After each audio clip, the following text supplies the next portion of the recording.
I believe that they will lose a lot of manpower, and I put a huge question mark on the Russia's ability to continue the ground operations in Ukraine. В Росії жахлива ситуація з мобілізацією. Чому вони не можуть завершити цю мобілізацію так, як вони хотіли? Тому що реально нема просто де їх розмістити, що їх взути і чим їх озброїти. Hello and welcome to Ukraine in Flames, a special project by Ukraine Media Center and NGO Euro-Atlantic Course. I'm your host, Varvara Shmigalyova. In this episode, we'd like to approach the topic of losses in the Russian army in Ukraine. A year ago, before Russia launched its large-scale invasion, the Russian army was ranking very high in the charts of military superpowers of the world. However, very fast, after the Russian army started to act in real life, on the battlefield, and not on the parade in front of the Kremlin walls, it became apparent that it's unable to achieve the set goals. As we know now, Russians were seriously planning to be in downtown Kyiv within the first few hours of the invasion. Turned out that in real life, they have been trying to conquer a small town of Bakhmut in Donetsk region for over 10 months. And they're still majorly failing, even at a cost of tens of thousands of Russian lives thrown away for nothing. As of this week, according to the General Staff of the Armed Forces of Ukraine, personnel losses of the Russian army reached over 102,000. It is only the dead people. Who knows how many are left severely traumatized, both physically and mentally? Many, if not the most, will never be able to return to their lives how they knew them before the invasion. If you want to find out more about this subject, please continue watching this video and subscribe to our channel so you don't miss our videos in the future. Please welcome Colonel Tsintsadze, a military expert. He will provide us with a better understanding of Russian army's manpower losses. Colonel Tsintsadze, I'm a retired military officer. Well, the topic today we have is the loss of the manpower from the Russian side, loss of the manpower on the battlefield. And we have the different comments, a lot of comments from the Western generals. As you remember, General Mark Milley, he commented on that, and then he has his numbers, his figures about how much war already cost to the manpower of both sides, and he gave us the huge estimates. What we estimate here that Russia basically lost all the manpower, all the power they had before the war. So basically they accumulated about 200,000, maybe a little bit more, maybe 240,000 military personnel. And I believe this was partially contract officers and partially not mobilized by the conscripts.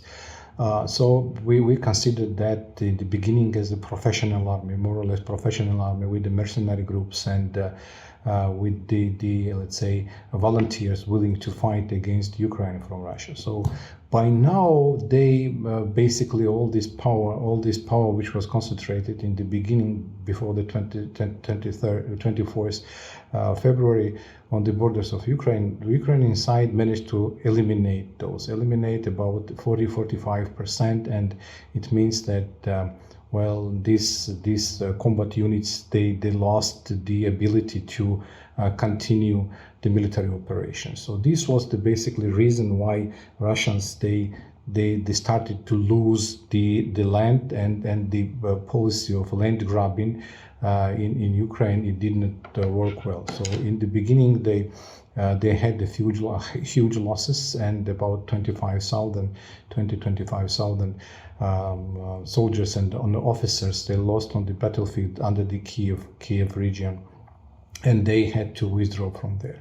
So the success they have in the beginning in the southern part, in the eastern part, in the northern part of Ukraine was quickly eliminated because of the heavy losses. They lost several generals, and this basically reflected on their ability to fight the war on. They called this regrouping of the forces, and they withdrew and left the Kyiv Oblast, Kyiv region, and they basically they moved all these troops to the Donetsk and Lugansk and Kharkov direction. Then was the second unsuccessful campaign basically on Kharkov region, which basically was really good exploited by Ukrainian side, and they inflicted heavy losses again to Russian forces. So it came up to more 20-25,000 losses on the battlefield, and it basically eliminated about 50% of the active combat power. So after this defeat in Kharkov region, and the Kharkov region was cleared by Ukrainian forces from the invaders, made Russian Federation to they basically had only one goal now. They could not basically move forward, and only goal was somehow to preserve the lines, the front lines, and the line which was basically called the front line, somehow to reinforce this front line. That's why they decided to call up for mobilization forces, and they mobilized. They called the partial mobilization. It was about political decision anyway, but the partial mobilization, they said that they accomplished about 300,000 troops, and I believe that this about 200,000 troops, if they really mobilized, they managed to mobilize 300 poorly trained, and I believe that they are called by Chmobiks, not mobilized forces. They lack the simple training and elementary training courses, and because they had the immediate goals somehow to preserve the front lines and to augment the units, they suffered units with the casualties. They sent these mobilized troops straight to the front lines. This did not help much, because not trained and only just without any morale and without any training, as I mentioned, these forces could not simply reinforce the front lines from the Russian side. So, this was the descent of the whole military operation in Ukraine by Russia for the Russian side. When they had this unsuccessful military operation in the Kharkov region, it was quite obvious that the next what would happen, that again Ukrainian side, they took an advantage and they used their ability and the manpower again, because they managed to mobilize. And I believe Ukrainians, they have about 700,000 troops now on the ground, and they are highly motivated and well equipped by the West, well prepared, and the combat hardened forces.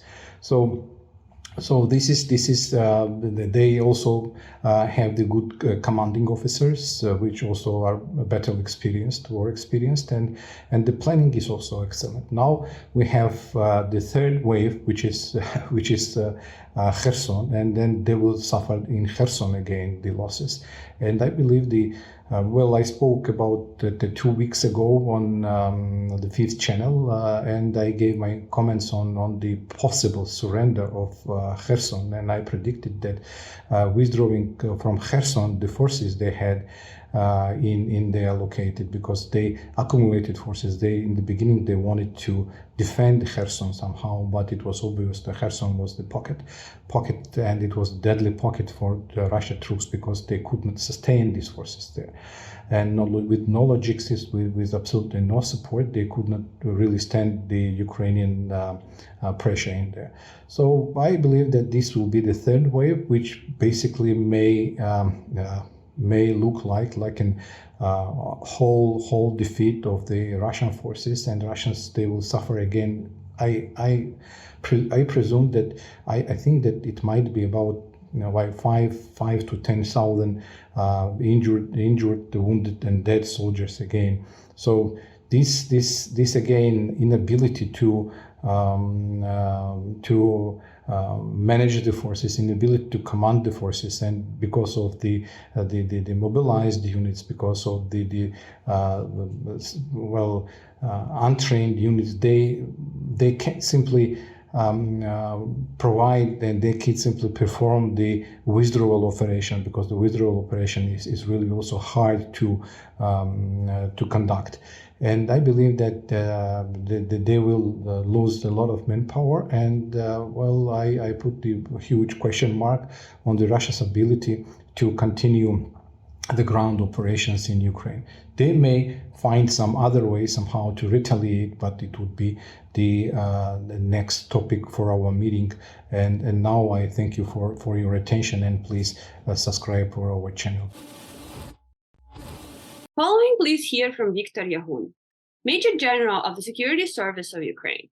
He will elaborate on issues of the Russian army overall, and specifically in regards to ongoing mobilization, supply, training bases, personnel, motivation, and other. Якщо дивитися на Російську Федерацію, на кількість населення, то треба розуміти, що в них, порівняно з нами, не безмежні, але дуже величезні людські ресурси. І для них зібрати на війну, мобілізувати, там, чи як їх по-різному можна називати, 100 тисяч, 200, мільйон, не складає взагалі ніяких проблем. Вони, до речі, так само не складали проблем і під час Другої світової війни, і під час Першої світової війни. Для Російської імперії, для Радянського Союзу, для Російської Федерації це взагалі не проблема, людський ресурс. Проблема завжди була – це екіпіровка, тобто в що їх взути, одіти, чим їх нагодувати – це логістика. Зараз забезпечення пальним – це Друга світова війна, Перша, Друга світова війна в теперішній час. І чим озброїти? Озброєння – величезна проблема. І чому вони не можуть завершити цю мобілізацію так, як вони хотіли? Тому що реально нема просто де їх розмістити, в що їх взути і чим їх озброїти. Вони вже тепер на даному етапі не можуть створити механізовані підрозділи, тобто мотопіхоту.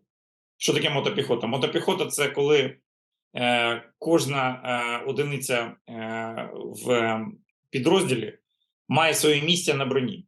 Тобто, наприклад, якщо є БТР там, чи БМП, там є відділення для того, щоб вони могли заховатися, і це відділення, і ця броня забезпечує пересування ефективно на полі бою, забезпечує їх від стрілкового озброєння.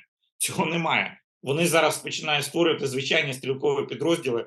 Там, як один з експертів пожартував, в них там залишилися залишки конниці, яку вони використовують при зйомках фільмів. То вони ще можуть конницю відродити. Треба коні тільки знайти десь в Монголії або де вони там можуть їх викупити. Проблема, величезна проблема. Сміх сміхом, але проблема. І тому вони зараз намагаються використати можливості Білорусі, де є полігони. І проблема ще в тому, що це якраз про Білорусь. В них немає молодших командирів, сержантів і лейтенантів. Тобто вони так само фактично були знищені під час оцих активної фази війни, і чим їх замінити просто нема чим. Їх треба готувати, їм треба пояснити, як керувати людьми, а це не так все просто. Це зараз тим займається Білорусь. Білорусь намагається підготувати, по-перше, якісний мобілізаційний резерв, а по-друге, підготувати молодших командирів. Я не кажу про лейтенантів, з лейтенантом там взагалі все погано. Це треба відроджувати якісь там, не знаю, це легко було десь під час Другої світової війни, там курси вистріл, місяць-два якогось підготовки людини з вищою освітою, тобто яка має трошки більше логічного мислення, і він міг керувати якимось там примітивним піхотним підрозділом, а вже потім дивитися на нього, чи він здатний там підвищувати свої можливості. Все, нема командирів. І тепер ми можемо перейти до другої фази, куди ділося не озброєння, а боєприпаси. Боєприпаси мають таку здатність, що вони довго лежати не можуть. От всі дуже багато зараз експертів розказують про те, що от Україні треба було свого часу захопити Придністров'я, і ми б мали там величезні склади в колбасні. Саме цікаве, що у ковбасні лежать снаряди, починаючи від Другої світової війни і закінчуючи 70-ми роками. З 76-го року чи 73-го року поповнення цих складів не було. Що ми будемо робити з тими 20 тисячами тонн металобрухту, в якому є вибухівка? Я не знаю. Я би побоявся використовувати його для наших військовослужбовців. Якщо росіянам це байдуже, і вони це використовують, і деколи ті снаряди вибухають прямо на їхніх позиціях, то наших бійців точно не можна наражати на таку небезпеку. От і все. В них є величезні склади, але ті склади не поповнювалися. Робилась фікція. І це, до речі, стосується не тільки Російської Федерації, це стосується і України. В Україні там ще були вибухи. Це стосується і західних наших партнерів. Величезна проблема. Тільки зараз, під час цієї гарячої фази, всі зрозуміли, що потрібні боєприпаси, потрібні боєприпаси, величезні запаси їх, тому що вони можуть іти. Ми використовуємо за декілька днів той запас, який нам дають, і можуть виготовити за місяць. Це не тому, що ми такі розтратні, а тому, що така війна. При тому, що ми використовуємо один снаряд на 10-15, а то і сотню снарядів російських. В Росії жахлива ситуація з мобілізацією, в тому плані, що там ніхто ніколи не займався постійним контролем за мобрезервом. В них була спроба створити так званий БАРС. БАРС розшифровується, якщо російською мовою, бойовий резерв армії країни. БАРС. Що це таке? Це коли людина звільняється з армії або припиняє контракт, їй пропонується не поривати контакт з армією. Їй пропонується певне грошове утримання, досить таке символічне. І за це вона отримує там певні пільги, і вона точно знає, що в разі необхідності в разі потреби він з'являється за першим викликом в військкомат. Оце такий БАРС. Вони цей БАРС використали буквально за місяць військових дій, коли вони зрозуміли, тобто в них було таке, спочатку пішла кадрова армія, потім вони спробували затягнути в ту кадрову армію частину тих срочників, які були вже в армії. Після того вони зрозуміли, що і цього не вистачає, вони підтягнули БАРС, вони підтягнули Вагнера, а вже після того пішли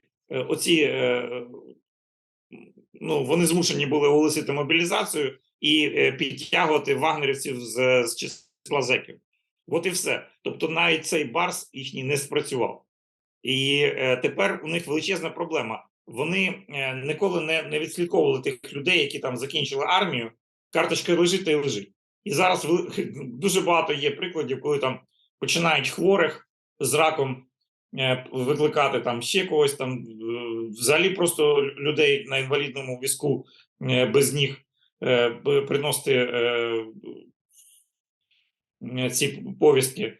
І там, не знаю, там були взагалі анекдотичні ситуації, коли там дитині 12 років прислали повістку, або саме більше мені сподобалося повістка, яку прислали сину Літвіненка. Це, якщо знаєте, це що в 2008 році хлопець вже 20 років живе в Великобританії, йому прислали повістку. Тобто це якраз цей період, що людину 20 років взагалі не знали, де вона, що вона. І оця система безладу, безлаберності, вона повністю розширюється на всю російську армію.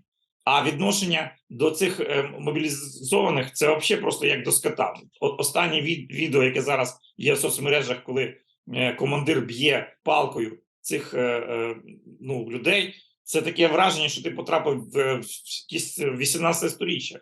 Знаєте, якісь там 18-19, там, знаєте, російська армія імператорська, і ходить якісь там офіцери, починає бити солдатиків, знаєте, це просто, от так, а потім вони дивуються, чому в них така ситуація на фронті. От така вона і є. You've been watching a special project by Ukraine Media Center and Euro-Atlantic course dedicated to the Russian-Ukrainian war, Ukrainian Flames. In the description under this video, you can find information on how you can help Ukraine fight Russian aggression. If you find our work useful, please like and share this video. Glory to Ukraine.